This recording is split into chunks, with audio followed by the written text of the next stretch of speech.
एम-पी-एस-सीची exam कमीत कमी प्रयत्नामध्ये कशी आपण यश मिळवू शकतो किंवा क्रॅक करू शकतो याच्याबद्दल आपण या लेक्चरमध्ये बोलणार आहोत. तरी हे लेक्चर शेवटपर्यंत पहा आणि लाईक करा, शेअर करा आणि सबस्क्राईब करायला विसरू नका. तर आता इथं बघा, कमीत कमी प्रयत्नात यश. आता इथं कमीत कमी प्रयत्न प्रयत्न म्हणजे कष्ट नव्हे, कष्ट नाही, कष्ट तर पूर्ण पाहिजे. पूर्ण कष्ट, पूर्ण कष्ट पाहिजे. प्रयत्न याचा अर्थ अटेम्प्ट इथं घ्या. अटेम्प्ट म्हणजे कमीत कमी अटेम्प्टमध्ये जर तुम्हाला पूर्व परीक्षा किंवा मुख्य परीक्षा पूर्ण करायची असेल, क्रॅक करायची असेल आणि यश मिळवायचं असेल तर काय करायला पाहिजे याच्याबद्दल आपण इथं बोलणार आहोत. तर लक्षात ठेवायचं, कमीत कमी प्रयत्नात यश मिळवणे म्हणजे अटेम्प्टमध्ये जर यश मिळवायचं असेल तर तुम्हाला पहिली गोष्ट आहे नियोजनबद्ध अभ्यास करायला पाहिजे. नियोजनबद्ध अभ्यास. बघा, नियोजनबद्ध अभ्यास पाहिजे. योग्य पुस्तकांची निवड झाली पाहिजे. योग्य योग्य पुस्तके आणि सतत सराव. सतत सराव. मला वाटतं मी मागच्या एका लेक्चरमध्ये तयारी ते यश यामध्ये मी सांगितलेलं आहे की तुमच्याकडं सातत्य असलं पाहिजे, सतत सराव करण्याची तुमची तयारी असली पाहिजे आणि सतत सराव करत असाल तरच तुम्हाला या परीक्षांमध्ये यश मिळवणं अवघड जाणार नाही. तर तुम्हाला जर काय करायचं असेल, एम-पी-एस-सी परीक्षा कमीत कमी प्रयत्नात जर काय करायची असेल, क्रॅक करायची असेल तर तुमच्याकडं काय काय असणं गरजेचं आहे. तर पहिली गोष्ट तुम्हाला काय समजून घेतलं पाहिजे, तर पहिली गोष्ट समजून घेतली पाहिजे की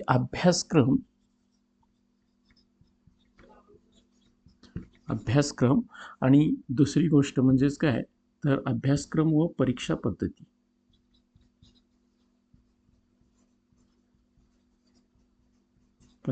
तुम्हाला क्लीन असली पाहिजे. अभ्यासक्रम आणि परीक्षा पद्धती काय आहे हे तुमच्या डोक्यामध्ये क्लिअर असलं पाहिजे.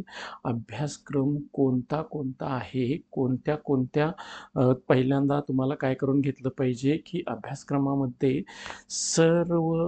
सर्वात आधी तुम्हाला पूर्वपरीक्षा अधिकृत अभ्यासक्रम काय करायला पाहिजे. अधिकृत अभ्यासक्रम तुम्हाला एम-पी-एस-सीच्या साईटवरती पाहायला मिळतो आणि तिथून तो तुम्ही काय घेतला पाहिजे, पूर्णपणे समजून घेतला पाहिजे. थोडक्यात म्हणतो की तुम्हाला सगळे पॉईंट्स पाठ असले पाहिजेत. तर त्यानुसार अभ्यासाचं नियोजन करा. त्याच्यानंतर तुम्हाला परीक्षा पद्धती माहीत असली पाहिजे. परीक्षा पद्धती ही कोणत्या प्रकारची आहे, एम-सी-क्यू टाईपची आहे.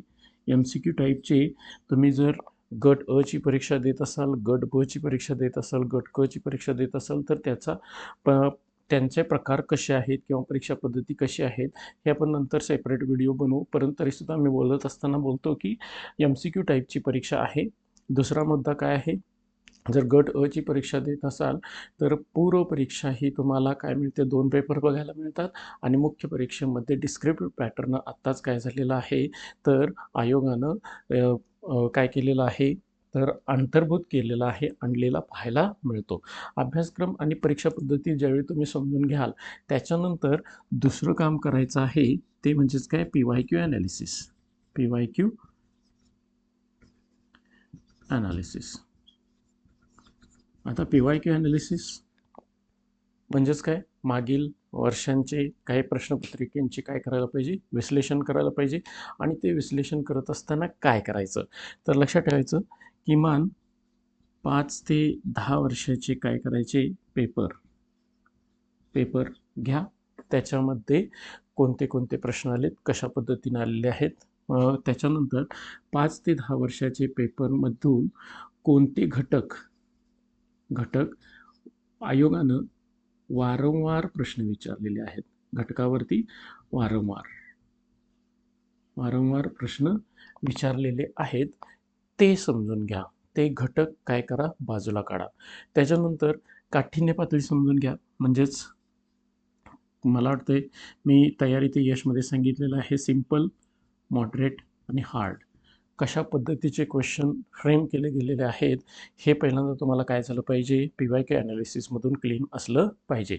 बघा, मागील वर्षाच्या प्रश्नपत्रिकेमधून तुम्ही ह्या गोष्टी केल्या की त्याच्यानंतर आपल्याला महत्त्वाचा एक मुद्दा येतो की तिसरा मुद्दा, तो म्हणजेच काय, मोजकी व दर्जेदार पुस्तके.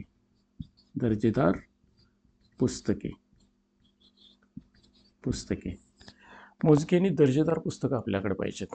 म्हणजेच याच्यामध्ये आपल्याला पहिल्यांदा जे आहे ते बेसिक करायला पाहिजे. बेसिकमध्ये आपल्याला काय करायला पाहिजे, तर बेसिकमध्ये आपण 5वी ते 12वी म्हणेल किंवा 5वी ते 10वीपर्यंतचे आपल्याला स्टेट बोर्डची पुस्तकं आहेत, NCERTची बुक्स आहेत, यांचा पहिल्यांदा तुमचा अभ्यास झाला पाहिजे. बेस, पाया घट्ट झाला तरच इमारत चांगली उभा राहणार आहे. आणि त्यानुसार पहिल्यांदा मोजकी आणि दर्जेदार पुस्तकं तुम्हाला काय करता आली पाहिजेत, शोधून काढता आली पाहिजेत. हजारो पुस्तकं वाचण्यापेक्षा एकाच पुस्तकावरती तुम्ही पूर्णपणे विश्वास ठेवला पाहिजे. 1000 पुस्तकं वाचून आपल्याकडं झिरो नॉलेज येण्यापेक्षा एकच पुस्तक अशा पद्धतीनं रटा की त्याच्यामधून काहीही विचारलं तर ते आपल्याला काय करता आलं पाहिजे, तर त्याचं उत्तर देता आलं पाहिजे. या पद्धतीची तुमची काय असली पाहिजे, तयारी असली पाहिजे. आणि त्यासाठी मोजकी आणि दर्जेदार पुस्तकं तुम्ही काय केली पाहिजेत, विचारात घेतली पाहिजेत. त्याच्यानंतर चालू घडामोडी आहेत. चालू घडामोडी ह्या दररोजच घडत असतात. मग याच्यामध्ये आपल्याला आयोग हा काही वेळेला 1 ते 1.5 वर्ष मागं जातो किंवा 6 महिन्यामध्येच काय करत असतो, तर काय म्हणू शकतो आपण, चालू घडामोडींचा विचार करत असतो. त्यामुळे बघा, हा चौथा आपला टॉपिक येतो, चालू घडामोडी.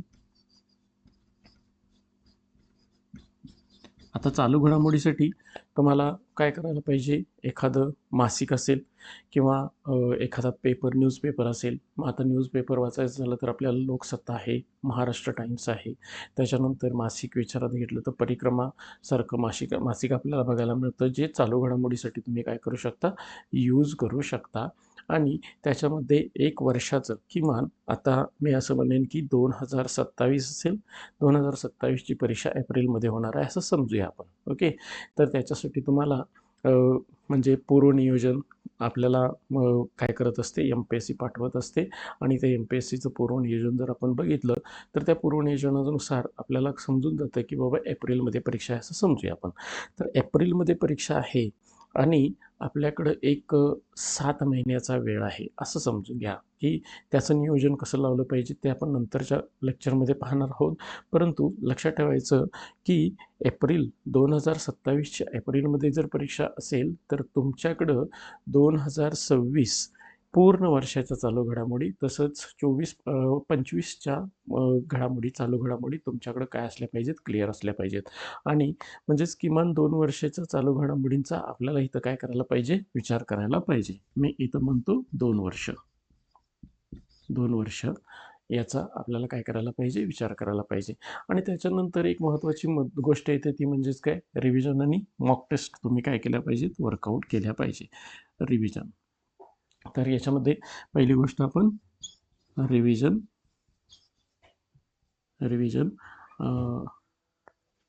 काय म्हणू शकतो आपण, 1 मिनिट, रिव्हिजन व मॉक टेस्ट. आता मी मॉक टेस्ट म्हणतोय, परंतु मॉक टेस्ट ही अशी एकदम पहिल्यांदा आपण जर सोडवायची विचारात घेतली तर एखादा टॉपिक आहे, त्या टॉपिकवरची मॉक टेस्ट करावी. आता मॉक टेस्ट ही एका टॉपिकवरची कशा पद्धतीची असावी, तर त्याच्यामध्ये पहिल्यांदा सिम्पल क्वेश्चन्स विचारात घेतले जावेत, त्याच्यानंतर मॉडरेट क्वेश्चन, त्याच्यानंतर मग काय, हार्ड लेवलचे क्वेश्चन. आता सिम्पल क्वेश्चनमध्ये 1 लाइनर क्वेश्चन्स आपण विचारात घेतले पाहिजे. दुसरी गोष्ट म्हणजेच काय, तर हार्ड लेवलच्या क्वेश्चनमध्ये आपण मल्टिपल चॉईस, मल्टिपल करेक्ट अशा पद्धतीचे विचारात घेतले पाहिजेत. आणि जोड्या जुळवा वगैरे या पद्धतीचे क्वेश्चन मॉक टेस्टमध्ये आपल्याला काय करायला पाहिजेत, कव्हर केले पाहिजेत किंवा विचारात घेतले पाहिजेत. तर रिव्हिजन आणि मॉक टेस्ट अशी आपल्याला काय असली पाहिजे, तर ही एक शेवटची आपली काय असते, तर रिव्हिजन करत असताना कधी केली पाहिजे, तर रिव्हिजन ही दर आठवड्याला झाली पाहिजे. दर आठवड्याला आपल्याला एक रिव्हिजन बसलीच पाहिजे. तर दर आठवड्याला रिव्हिजन करायची म्हणजे नेमकं काय करायचं, तर लक्षात ठेवायचं आपण सातत्यानं 4 तासाचा अभ्यास मी असं सांगितलेलं आहे. तर 4 तासाचा अभ्यास दररोजचा जर 4 तासाचा अभ्यास असेल, तर 6 दिवसामध्ये आपण जवळ-जवळ 7 चोक 28 तासाचा जो अभ्यास केलेला असतो, त्याची रिव्हिजन करण्यासाठी किमान आपल्याला 1-2 तास एक्स्ट्राचे द्यावे लागतील. कधी? तर आपला तो सुट्टीचा दिवस असेल, म्हणजे रविवार आपण म्हणू शकतो.